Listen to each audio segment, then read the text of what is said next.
Sud Radio 10h midi, Valérie Expert.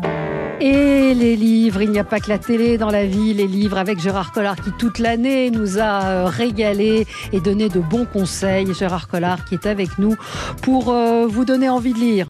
Sud Radio 10h midi, Valérie Expert. Avec vous sur Sud Radio comme tous les vendredis avec l'immense Gérard Collard. Je suis assis. Voilà. Gérard, libraire à Saint-Maur, la Griffe Noire. Les gens relisent, on peut le dire, relisent. Ils sont un peu coincés parce que comme ils peuvent plus aller au cinéma, ils peuvent plus aller au théâtre, ils peuvent plus aller dans les restaurants, qu'est-ce qu'il leur reste? Et encore, je sais pas pour dans combien de temps, d'être chez eux à partir de 21h pour lire. Donc, voilà. Et alors par contre, je pouvais lancer un appel un peu qui a trait à la Covid aussi, c'est que on va avoir les fêtes de Noël, donc on ne sait pas comment. Et si vous pouviez commencer déjà à faire vos emplettes, comme on dit, parce que le problème, c'est qu'au bout d'un moment, dans la librairie, on est forcé d'arrêter et de faire. Les gens sont dehors à faire la queue. Donc, il faut mieux que vous étaliez vos achats, que vous soyez plus, que d'être dans la rue quand il va faire froid au mois de décembre. Donc, voilà, je le dis pour tous les libraires, étalez le maximum possible pour qu'il y ait de moins de risques possible. Voilà. Ça, c'est un bon conseil que vous pouvez. Oui, c'est mon côté pratique pour les gens, et puis ils seront vachement plus. C'est quand même plus sympa de pas attendre dans le froid. On commence les cadeaux de Noël maintenant, alors. On peut commencer les. J'ai reçu les grands crus classés de Gottlieb, c'est fluide glacial, alors je me suis marrée. Moi, j'ai toujours aimé Gottlieb, mais je n'avais pas relu depuis longtemps.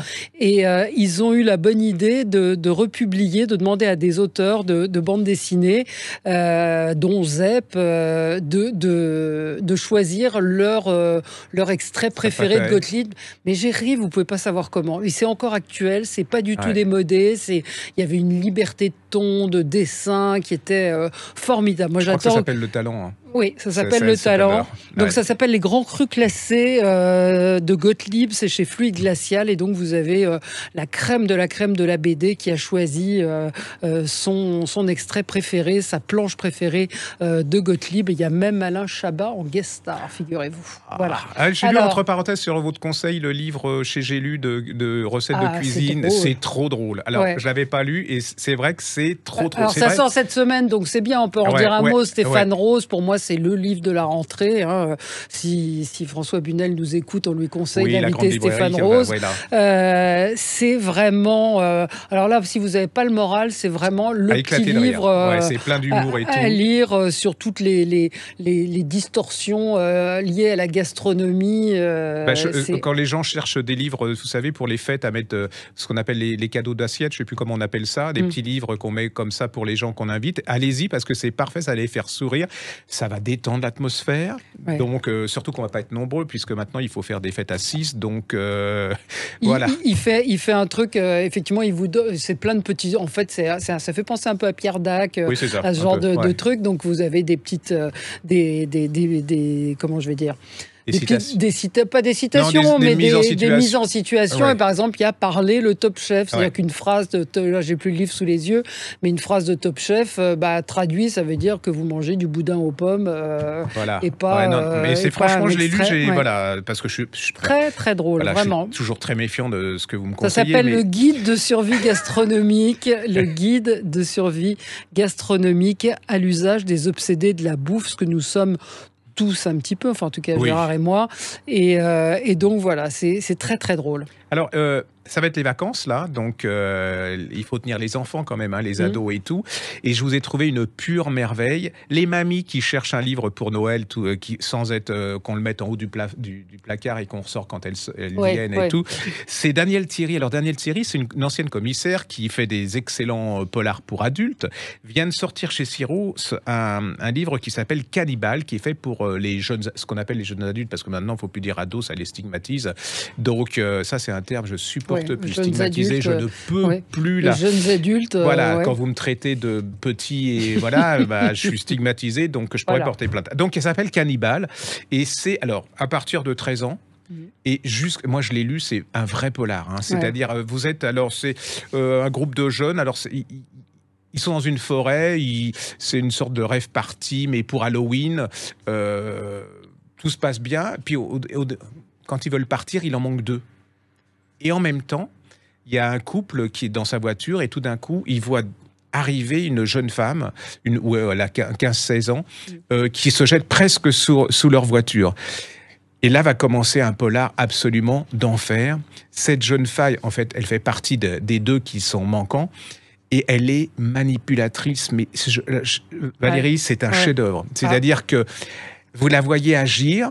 Et elle va se raconter en même temps comment elle est en train d'avoir les gens. Et de manipuler. Et alors là-dessus arrive un couple d'enquêteurs. Alors, c'est comme vous et moi. C'est-à-dire qu'on a... par définition, on n'a rien à voir ensemble, quoi. C'est pas possible, quoi. Rien n'est fait pour qu'on se rencontre. Voilà, exactement. Et en fait, le couple, il est génial. Ils vont essayer de comprendre ce qui se passe. Et vous allez voir comment elle va manipuler tous ces gens. Et jusqu'à la fin, parce qu'il y a une fin absolument géniale. Moi, je trouve que, en ce moment, dans les romans pour ados, enfin, il y a une super qualité qu'il n'y avait pas dans le temps, c'est-à-dire qu'on ne se fout pas d'eux du tout. Il y a du suspense, il y a de la psychologie. En plus, c'est fait pour eux, c'est-à-dire que les ados, c'est des gens qui ont 16 ans, ils se retrouvent dedans. Voilà, exactement. C'est pas neuneux, comme vous diriez. Non, c'est pas neuneux. Il y a la musique qu'ils écoutent, il y a la façon de voir les choses. Et puis, j'adore cette fille. Elle vous ressemble, elle est diabolique, manipulatrice. On sait pas. Mais qu'est-ce que vous faites comme portrait de moi? Alors, non mais allez-y, c'est vraiment une des réussites. Ça s'appelle Cannibale, donc Daniel Thierry, c'est chez Syros, et c'est pour les 13, 14, 15 ans. Et moi, je l'ai lu, franchement. Et voire plus. Mais en tout cas, c'est vrai que pour ceux qui se disent, bon, on va avoir 15 jours de vacances sans papy et mamie, qu'est-ce qu'on fait? Et ben, vous n'allez pas le lâcher. Hein. On dit un petit mot du guide du zizi sexuel. On va recevoir Zep lundi, nous, à 10h15. Et le zizi sexuel, il a 19 ans, ce ça petit... a pas vieilli, c'est énorme. Et puis surtout, il a rajouté des choses. Il a rajouté le consentement, la notion de consentement. Il a rajouté le cyberharcèlement. Et les dessins de Zep sont toujours aussi drôles. Donc c'est coécrit avec Hélène Brûlère et c'est chez Glénat. Là aussi, vous avez, à partir de 9-10 ans, ils commencent à se poser des questions sur la sexualité. Ne vous dites pas qu'ils sont trop petits pour comprendre ça. Quand on sait qu'un enfant sur deux, je crois, a déjà vu un porno à 11 ans, il vaut mieux qu'ils aient lu le guide du zizi sexuel avec Titeuf qui regarde dans son pantalon et Nadia qui regarde ce qui lui arrive à la poitrine. C'est très très drôle. Et il m'a fait un super dessin. Oui, il vous a Regardez. fait un très joli dessin. Je sais pas si on le voit, mais j'adore le Zep et tout. Et c'est vrai vous ressemblez un peu à Titeuf. Peut-être que vous l'avez inspiré. Voilà, oui, c'est ça. On peut toujours rêver. Voilà. En tout cas, je le garde avec beaucoup de... Alors, paru en poche, parce qu'il y a aussi ce livre qu'on avait beaucoup défendu, qui s'appelle Rien n'est noir de Claire Berest, en livre de... je vous laisse le... Normalement, on ne doit pas toucher, mais bon... Rien n'est noir de Claire Berest. C'était un livre incandescent. Hein. C'était en fait l'histoire d'amour, de passion entre Frida Kahlo et le peintre dont je ne me souviens jamais du nom, mais c'est... Diego Rivera. Voilà, jamais, je ne sais pas pourquoi, mais je fais un blocage sur ce... Et c'est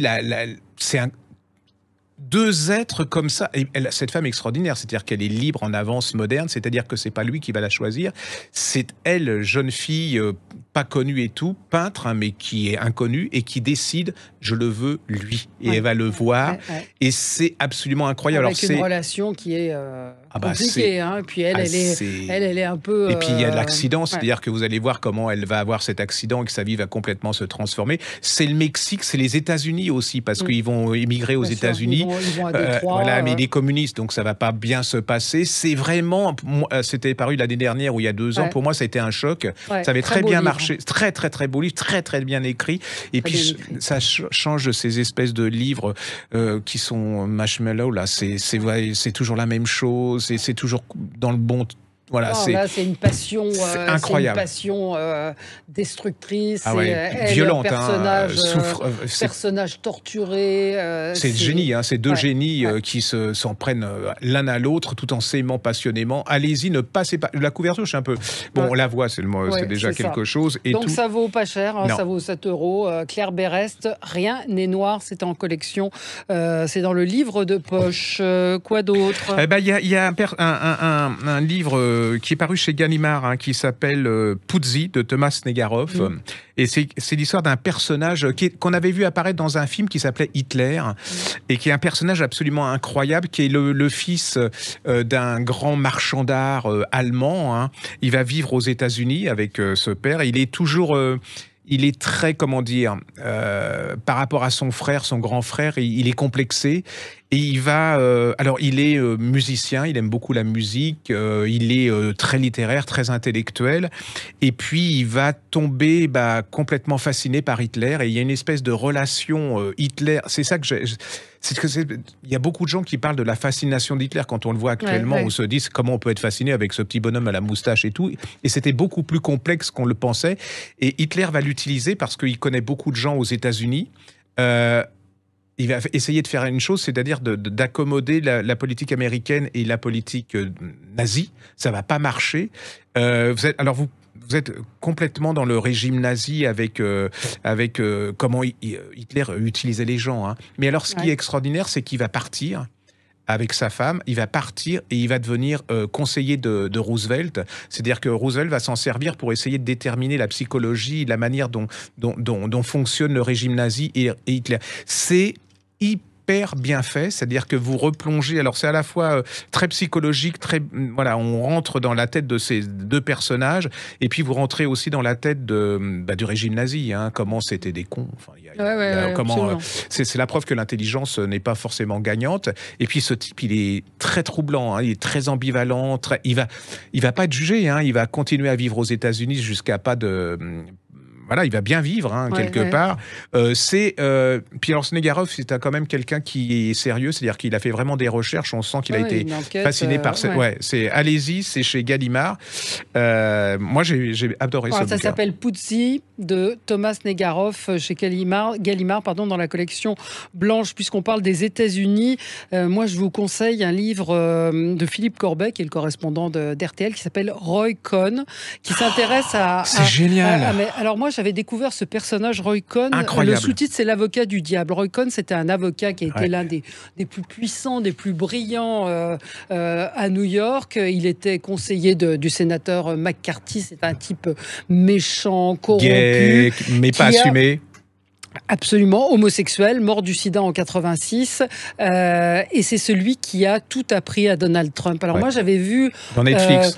Non, le meilleur reportage que j'ai vu sur Donald Trump, c'est celui fait par Frédéric Mitterrand, qui avait fait un portrait où on découvrait ce personnage. Et moi, j'avais été fascinée. Quand j'ai vu que ce livre paraissait, tout de suite, j'ai sauté dessus. Et c'est vrai que Roy Cohn, c'est un personnage de roman. C'est vraiment le mal incarné. Vous savez, le serpent dans Mowgli, il est petit, il est moche. Et c'est vrai que quand il rencontre Donald Trump, il se prend d'affection pour lui, en tout bien, tout honneur. Mais c'est vrai qu'il voit ce grand type, blond, etc. Et il décide qu'il va tout lui apprendre de la mafia, des ressorts, parce qu'il défendait la mafia, politique, absolument. Non, et il semblerait qu'aujourd'hui encore, Donald Trump emploie des méthodes, des phrases de Roy Cohn. Alors, Donald Trump l'a laissé tomber. Il est mort dans la plus grande solitude. Je pense qu'il a été très, très triste de ça. Mais c'est un personnage absolument incroyable et c'est vraiment lui qui est celui qui a tout appris à Donald Trump. Il terrorisait complètement les gens, parce que je me rappelle dans la série de Netflix qui parle de l'ascension de Trump, où Trump va construire un immeuble et il n'y arrive pas parce que le maire de New York ne veut pas. Et là, on lui dit, mais va voir cet avocat parce que lui, il a des méthodes et là, tu vas voir, tu vas apprendre plein de choses. Et de là, lui apprendre quelque chose et comment il va réussir à avoir les marchés et tout ça. C'est fascinant. Hein. C'est vraiment... c'est vraiment, en plus, c'est l'homosexualité de cet homme qui est très à droite, très réactionnaire et qui a caché cette homosexualité. Et qui, au départ, a été, c'est un peu bateau de dire ça, traumatisé par sa mère et son milieu, n'ayant pas osé dire ce qu'il était et tout. Puis alors moi, c'est vraiment, il est fourbe, c'est vraiment la quintessence. Il est méchant. C'est vraiment le méchant. Hein. Et puis tout est dans ça se voit. Ça se voit sur son physique. J'adore ça. J'adore. Donc allez-y. Donc ça s'appelle Roy Cohn, l'avocat du diable. C'est paru chez Grasset et l'auteur c'est Philippe Corbet, C-O-R-B-E. Vous allez voir, mais vraiment la couverture est géniale. La couverture est géniale. C'est sa tête, hein, c'est sa tronche de sale type. Mais il y a toujours une part d'humain dans ces types-là. Moi, j'ai adoré ce livre. Sud Radio 10h midi, Valérie Expert. Avec vous sur Sud Radio et avec Gérard Collard, notre libraire maison, voilà, notre libraire Bon, je veux pas dire préféré parce qu'on en aime beaucoup, bon, un petit peu quand même. Ouais, quand même, on vieillit ensemble. Voilà. La Griffe Noire, c'est votre, j'allais dire votre restaurant, non, c'est votre librairie, ça va, c'est pas trop compliqué, les gens vont dans les librairies. Oui, les gens. Et qu'est-ce qu'ils ont envie de lire? Est-ce que ça, l'ambiance il n'y a pas d'ambiance rentrée. Non, ça... puis en plus, il n'y a pas d'ambiance rentrée littéraire chez nous. En tout cas, il y a pas, on sent pas le. On en parlait avec des éditeurs, il n'y a pas. Voilà, les gens, ils pensent à autre chose. Il n'y a pas ce côté, je me rue sur ce dont on parle partout à la radio. Il y a pas ça. Par contre, ils choisissent ils suivent de plus en plus nos conseils. C'est ça qui est sympa. Mais ils vous demandent pas des choses plus divertissantes, si, quand même, un peu moins lourdes. Si, quand même. Si, ils en ont quand même. C'est un peu pesant, hein, quand même. Donc, on va plutôt vers des choses plutôt sympathiques. Plus sympathiques. Moi, j'ai lu Retour. Alors, j'avais lu cet été, mais je voulais en parler. Retour à Martha's Vineyard de Richard Russo. Ah oui, c'est chez Quai Voltaire. Martha's Vineyard, c'est une petite île très chic, du Connecticut. Enfin, ça commence dans les années 70. Ce sont 3 copains qui se retrouvent à la fin de leurs études dans la maison de l'un d'entre eux.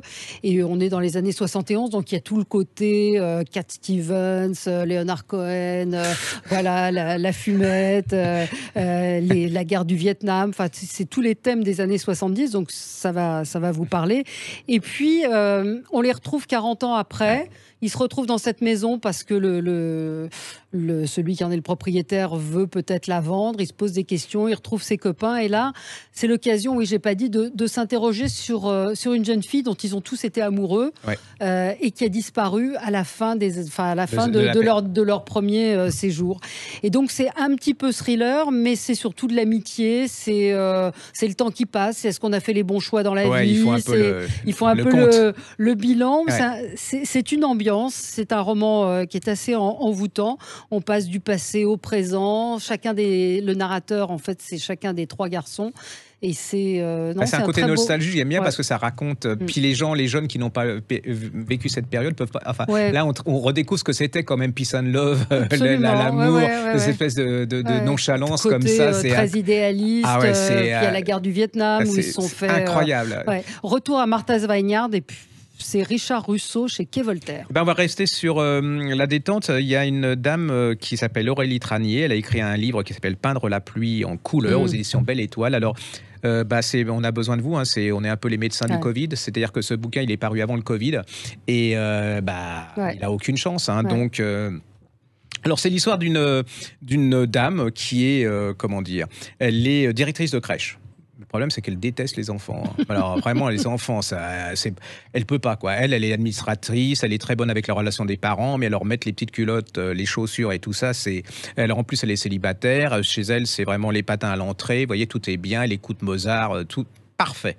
Elle a une sœur qu'elle adore, elle est presque fusionnelle, mais comme elle dit, moi je veux bien faire tout pour ma sœur, sauf garder mes enfants pendant les vacances, c'est clair.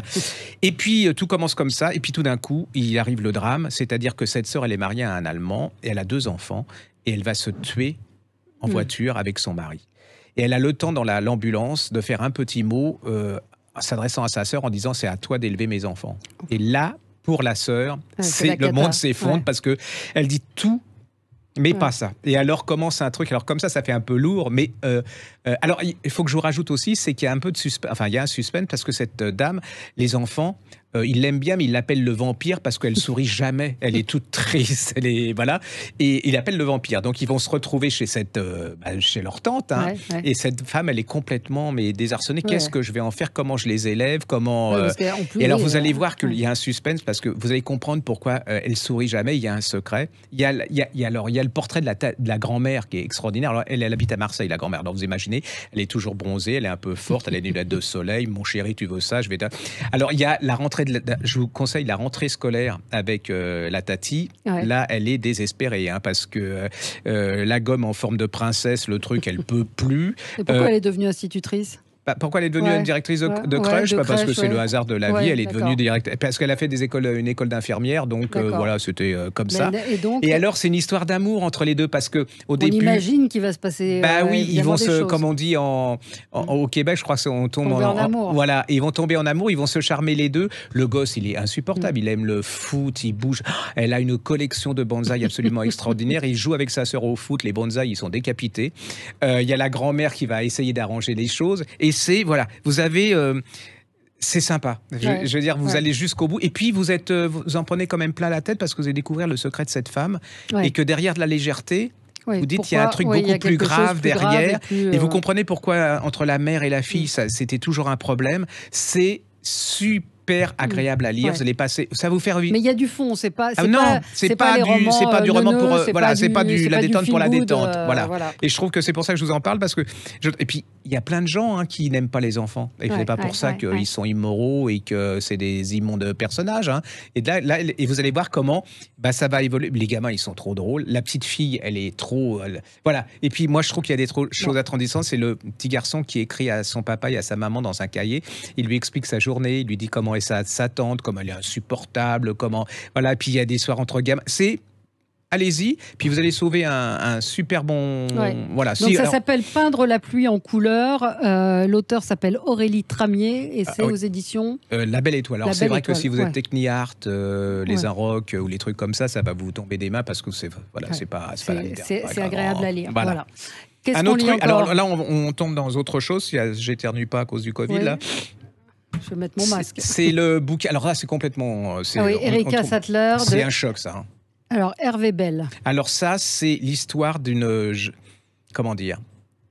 C'est la barbarie nazie au quotidien. Alors je sais que ça vous énerve, mais là, pas du tout. Non, moi aussi, j'en ai tellement lu. Mais là, c'est vraiment... c'est l'histoire d'une jeune fille, elle a 16 ans, elle est bavaroise, elle est fille de fermière, et elle s'emmerde. Et là, débarquent dans son village les jeunes nazis, c'est-à-dire qu'elle découvre que dans ces associations, on rit, on fait de la musique, on chante, on va se promener. Et elle entend un discours de Hitler et elle est fascinée parce que il lui propose de sauver l'Allemagne, de se venger de la guerre de 14. Ils sont galvanisés. Là, vous comprenez pourquoi elle est normale dans l'absolu. Elle a rien, c'est pas un monstre, rien du tout. Elle est complètement embringuée là-dedans. Ça, c'est le... Mais en fait, ce qui est terrible, c'est qu'on se retrouve en 1945, en Pologne, et là, les Russes arrivent. Et c'est c'est l'horreur. C'est-à-dire qu'ils sont terrorisés par les Russes. Elle se dit, je vais être violée. Mais cette femme... c'est d'une force incroyable, c'est-à-dire elle reste nazie jusqu'au bout, c'est-à-dire que jamais elle va se dire j'ai eu tort d'être comme ça. Pour elle, c'est vrai qu'on aborde assez peu. Très peu, parce que c'est au quotidien. C'est pas Goebbels, c'est pas Martha Machin, c'est pas la femme de Göring, c'est une petite jeune femme de 16 ans qui va pendant 4-5 ans devenir nazie et qui va. Alors il y a aussi la retraite qui est terrible. Enfin, quand on parle des gens qui sortait des camps de concentration pour les faire partir devant les Russes, là, elle aussi, elle est au même niveau. Et vous allez voir comment elle va jamais regretter. Elle va mépriser ceux qu'elle appelle des traîtres. Et quelques années plus tard, elle va tenir un hôtel. En plus, elle va adopter un enfant d'une jeune femme qui va mourir entre-temps. Et vous allez voir que même dans les années 50, jamais elle va regretter. C'est assez fascinant. Moi, je trouve que c'est fascinant parce qu'elle ne juge pas en plus. Elle essaye de comprendre, d'expliquer. C'est brut de pomme, voyez. C'est le constat, le portrait et comment il y en a eu beaucoup et combien il y a des gens qui ont 90 ans maintenant qui sont toujours persuadés que les nazis avaient raison et que voilà, c'est très, très, très, très bien fichu. Franchement, c'est très fort.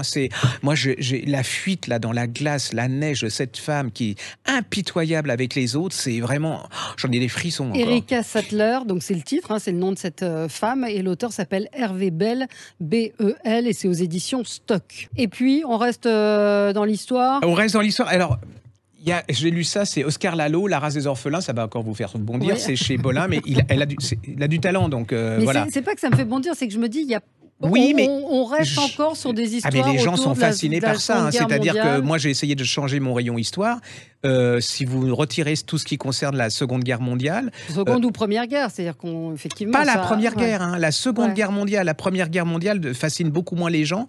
Et là, en fait, cette histoire qu'on connaît... Mais alors, je me suis rendu compte que les jeunes générations ne connaissaient plus cette histoire. Absolument. C'est l'histoire de ces jeunes nazis, ces SS, qu'on mariait à des jeunes allemandes. Alors... elle devait être blonde, grande, les yeux bleus, comme les nazis, pour faire la nouvelle race, la race aryenne. Et comment, à la fin de la guerre, ces enfants, elles sont nulle part, parce que les parents, souvent le père, il est mort à la guerre, et que la femme, elle est partie. Donc, c'est des enfants que les gens méprisent. Et ça, c'est l'histoire d'une dame qui a 93 ans, qui raconte sa vie. et qui raconte comment elle devait être la race élue, elle devait dominer le monde, et qu'en fin de compte, elle n'est plus rien, elle ne sait plus qui elle est méprisée par tout le monde, elle est oubliée. C'est comme l'autre, hein, c'est la barbarie à visage humain, vous savez, par des petites gens, par des gens qui nous ressemblent, par des gens normaux, qui ne sont pas des gens connus, qui n'ont pas des grands destins. C'est des oubliés de l'histoire. De certains au quotidien. Mais il y a beaucoup de gens. Et c'est écrit, ce sont des tout petits chapitres, des toutes petites. Et je trouve que c'est très très bien fait, c'est très très fort. Et alors, si vous êtes fasciné par le sujet, il y a un livre qui est sorti il y a très longtemps dont on avait parlé, c'était Max. Qui est l'histoire de la véritable, mais qui était pour les ados plutôt. Ouais. Allez-y, c'est vraiment très très bien donc fait. C'est le journal de cette femme qui a 76 ans et qui raconte effectivement toute cette histoire, la chute, quoi. C'est effrayant. Comment elle s'est mariée et comment leur vie est bousillée, vraiment leur vie est bousillée, c'est ce qu'on dit. Ça s'appelle La race des orphelins. L'auteur s'appelle Oscar Lalo, L-A-L-O, et c'est paru chez Belfond.